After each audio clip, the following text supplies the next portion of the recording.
చంద్రబాబు నాయుడు గారు ముఖ్యమంత్రి అయిన తర్వాత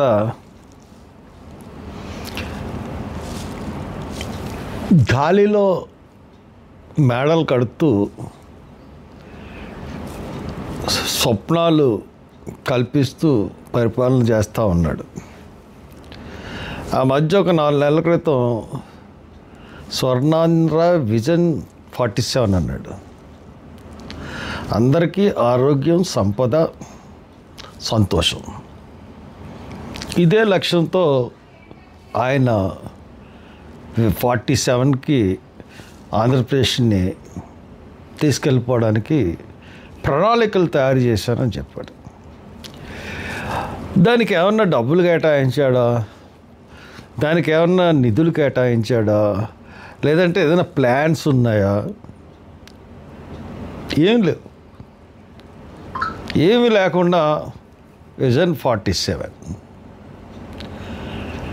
విజన్ 2020 అన్నాడు హైదరాబాదు. అసలు 2020కి హైదరాబాదు 6 సంవత్సరాల ముందు విడిపోయింది రాష్ట్రం నుంచి. కాబట్టి అసలు 2020కి విజన్ 2020 హైదరాబాద్ విజన్ 2020కి అసలు అర్థమే మారిపోయింది. ఇప్పుడు ఇక్కడ హైదరాబాద్ చాలా డెవలప్ అయింది. దానికి కాంగ్రెస్ ప్రభుత్వం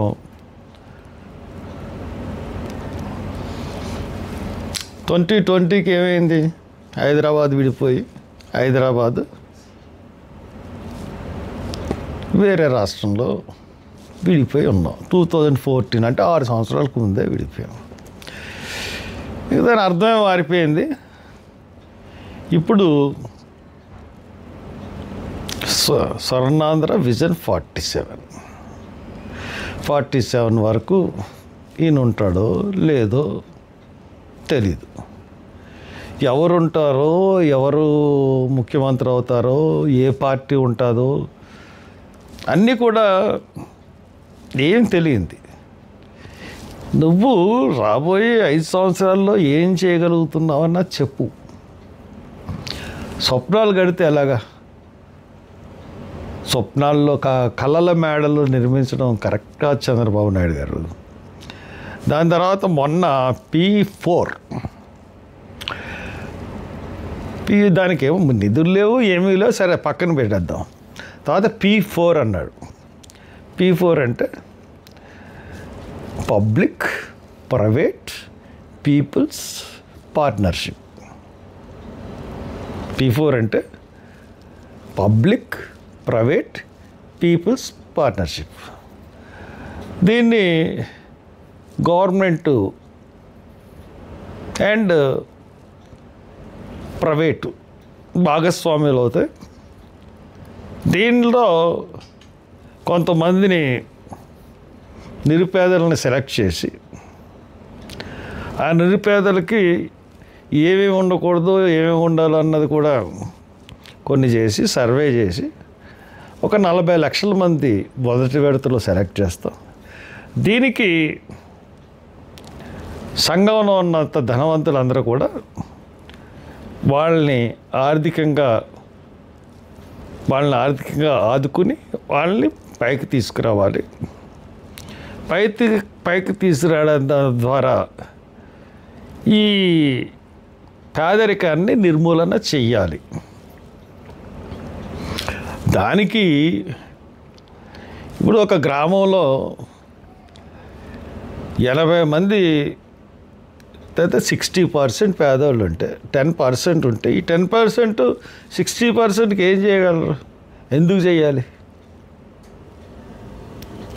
పోనీ ఎందుకు చేయాలి, ఏం చేయాలన్నా కానీ దాన్ని చేయడం వల్ల ఎవరికన్నా ఉపయోగం ఉందా?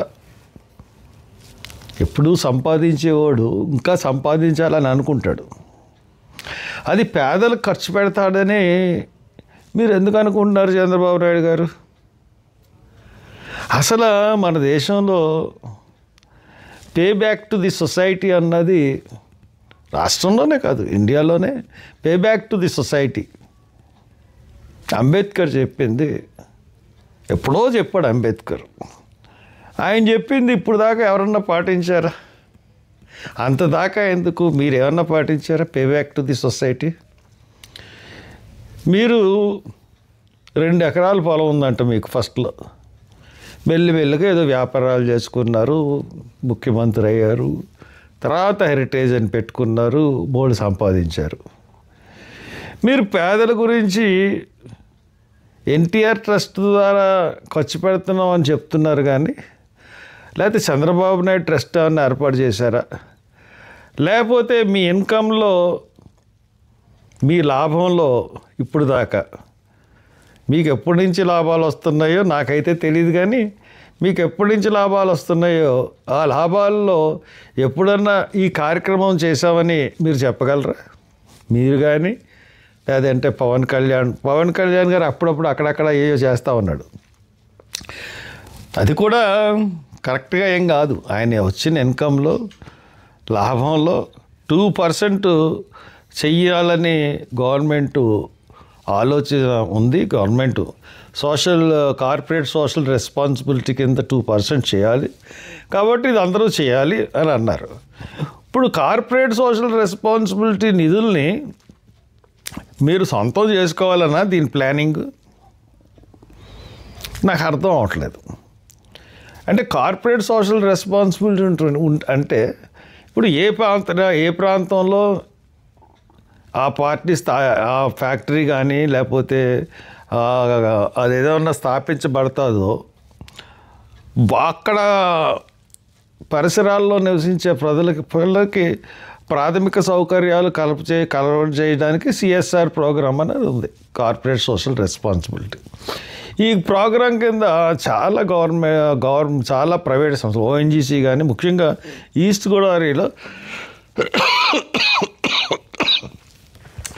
గోదావరిలో ఓఎన్జీసీ 2% ఖర్చు పెడుతుంది ప్రతి సంవత్సరం.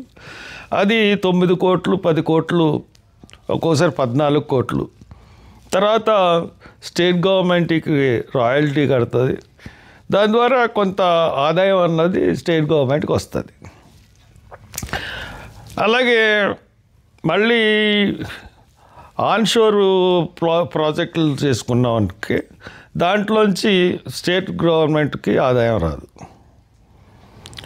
పోనీ వాళ్ళు ఫ్యాక్టరీ పెట్టినప్పుడు, ఇప్పుడు సపోజు ఈ ఆయిల్ కంపెనీలు అన్నీ కూడా ఈ ఫ్యాక్టరీలు పెడుతున్నప్పుడు కేంద్ర ప్రభుత్వం, మినిస్ట్రీ ఆఫ్ పెట్రోలియం చాలా క్లియర్గా చాలా క్లియర్గా చెప్పింది, 2% ఆఫ్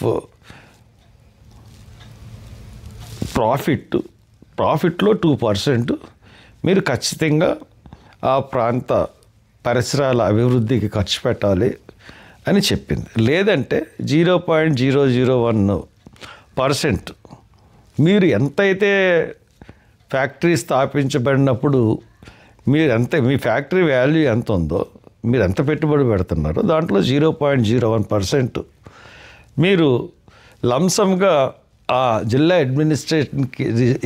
అడ్మినిస్ట్రేషన్కి ఇచ్చేస్తే అది కూడా కార్పొరేట్ సోషల్ రెస్పాన్సిబిలిటీ రూల్స్ కింద, గైడ్లైన్స్ కింద అది ఇవ్వాలని చెప్పి ఖచ్చితంగా నిర్దేశిస్తే నేను ఎందుకు చెప్తున్నానంటే, మీకు ఇంతకాలం సీఎంగా పనిచేశారు, చాలా కాలం చేశారు, గాల్లో మేడలు కట్టడం తప్పితే మీ పరిపాలన ఏం అర్థం అవ్వట్లేదు.